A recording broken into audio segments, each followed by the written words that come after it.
Hoy, en Cincio Lector, seguimos con el análisis de clásicos literarios. Para este programa hemos rescatado Cumbres borrascosas, de Emily Bronte. El próximo 13 de febrero podremos disfrutar de la adaptación cinematográfica de esta novela del romanticismo, en la que el amor y la destrucción son sinónimos. Como ya sabéis, nos dedicamos a destripar la trama de la obra. Y daremos datos que, si no habéis leído todavía esta obra, aunque os avisamos con suficiente tiempo hace unos meses de que este programa iba a tratar sobre ella, os encontraréis bastantes spoilers. El que avisa no es traidor. Y sin más dilación, dentro cabecera. Esto es Cincio Lector, un podcast de literatura con Silvia y Raquel. Emily Bronte escribió esta novela a la edad de 27 años. Aunque se especuló acerca de posibles amantes, nunca se le conoció pareja. Se decía de ella que tenía un carácter hermético, poco sociable y que destacaba por su capacidad imaginativa y creadora. Las relaciones amorosas que se describen en el libro son fundamentalmente de carácter platónico. No existen referencias explícitas a encuentros íntimos entre los personajes, a pesar de que toda la trama gira en torno a los conflictos que genera el amor y las rencillas familiares. Aún así, la obra fue tachada de inmoral entre sus coetáneos. Por lo que hemos podido ver de la adaptación cinematográfica de esta novela, que estará en cines el próximo mes de febrero, como antes ha dicho Raquel, el sexo adquiere un enorme protagonismo. ¿No es la trama lo suficientemente jugosa de por sí? ¿Resulta imprescindible aderezarla con escenas explícitas? Habrá que esperar a su estreno para juzgar, pero todo indica a que es una versión no del todo fiel al argumento original. Earnshaw, es una bendición que su esposa haya vivido para dejarle a usted este hijo. Cuando llegó ella tuve el convencimiento de que no estaría mucho tiempo con nosotros. Me considero en el deber de informarle de que lo más probable es que en el invierno acabe con ella. Pero no se lo tome usted a pecho ni se angustie demasiado por ello. No se puede hacer nada. Y, por otra parte, debería usted haber tenido mejor sentido y no elegir a esa moza flaca como un enjugo. Hindley Earnshaw recibe pues esta arenga, ¿no? Esta charla en la que el médico intenta un poco animarle, aunque la verdad es que el tono, pues no. A mí no me habría animado mucho Una este moza discurso. flaca como un junco. Vaya manera de dar una noticia mala, ¿no? Y bueno, en ella vemos muy bien representada pues un poco la temática de la novela. Fundamental el papel de la enfermedad en esta obra, porque casi todos los personajes o van a estar enfermos o lo han estado o mueren, digamos, después de languidecer, después de una larga enfermedad.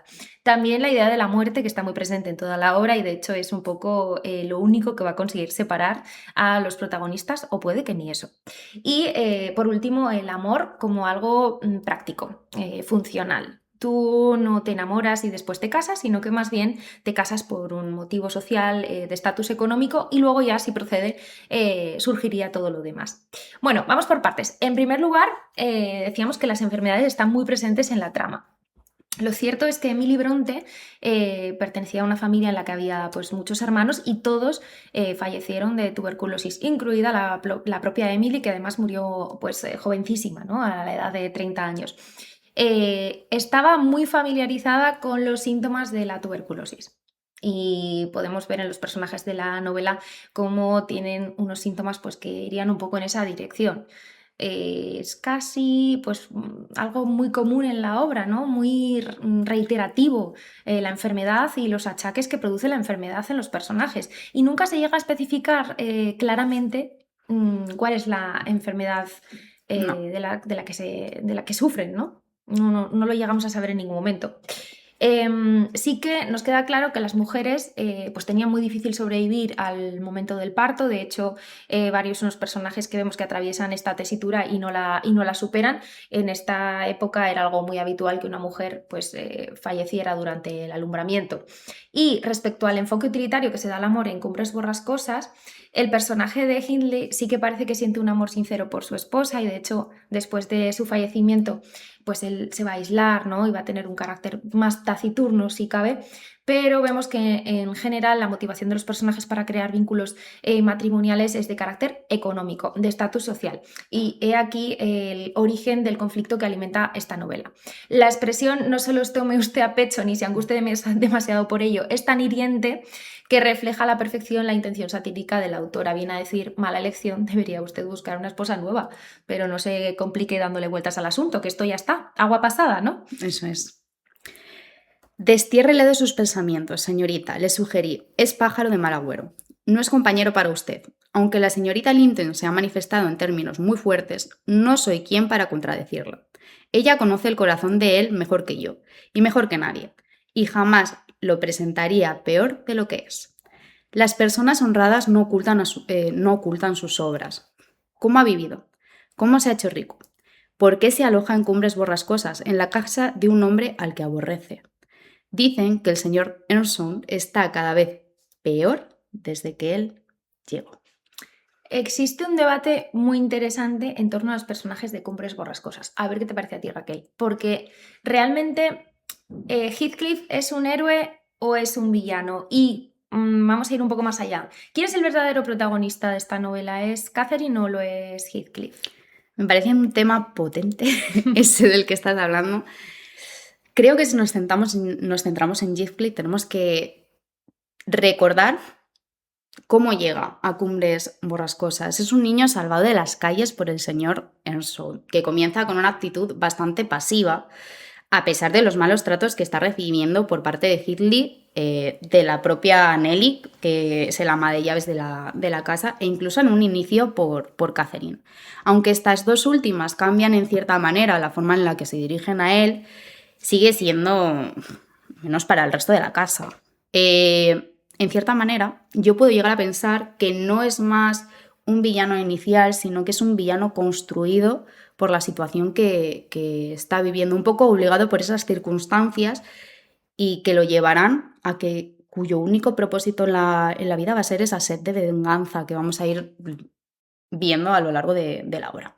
Sí que coincido contigo en que Heathcliff es más fruto que no víctima de sus circunstancias, por lo que comentabas, por ser un niño humillado y herido que se convierte en un adulto atormentado por el rencor y la sed de venganza. Es el gran antagonista de esta historia y es el enemigo de su propia felicidad y en consecuencia también de la propia Catherine. Y digo que no es víctima porque el camino del tormento y la autodestrucción es una elección consciente en su caso.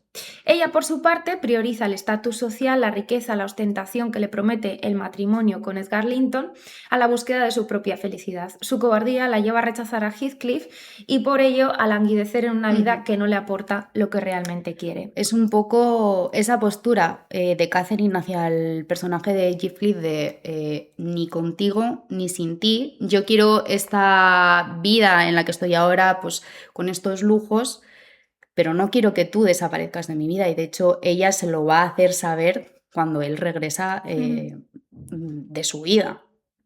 Luego comentaremos un poco el carácter caprichoso de Catherine, pero antes yo quiero que hablemos de la elección de Jacob Elordi para dar vida a Heathcliff, porque la obra deja entrever el origen racializado de este personaje y no sé si Elordi encaja en esta visión o es que la película pues, ha querido dejar de lado este aspecto del personaje porque al final bueno, pues es una parte fundamental para entender su aislamiento, ¿no? Y el rechazo social que genera entre su entorno.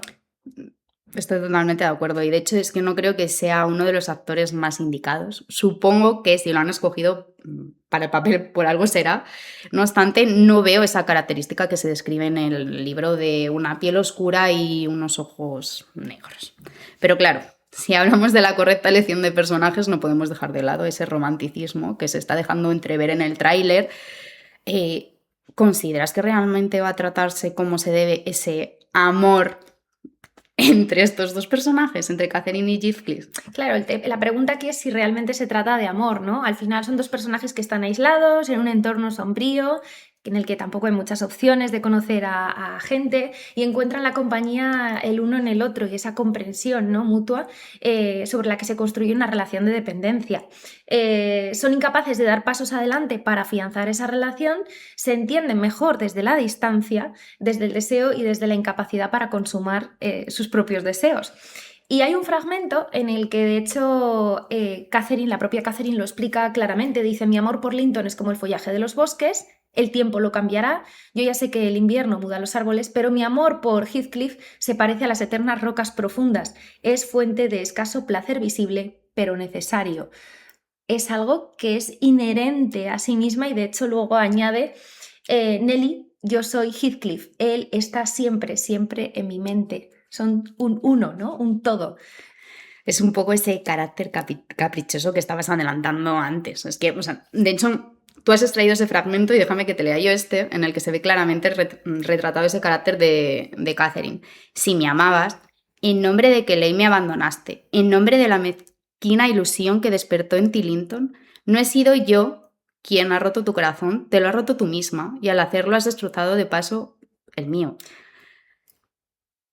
Es que estas palabras que le dice Heathcliff creo que reflejan bastante bien cómo es ese carácter caprichoso de Catherine. No sé qué opinas tú, Silvia. Sí, es ella la que destruye todas sus posibilidades de ser feliz y sin embargo, porque esta decisión le arrastra, ¿no?, a Heathcliff, es él quien decide ejecutar esa desgracia.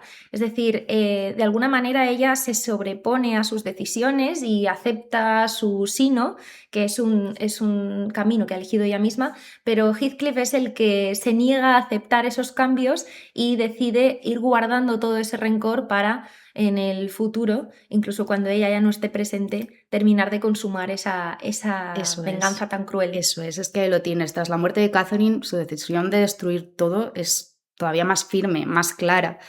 Katy, que es la hija de Catherine, se convierte en ese momento en la próxima víctima de Heathcliff, que a pesar de las advertencias de Nelly, Katy se sigue acercando a cumbres borrascosas. Ella no es consciente, pero está cavando su propia tumba.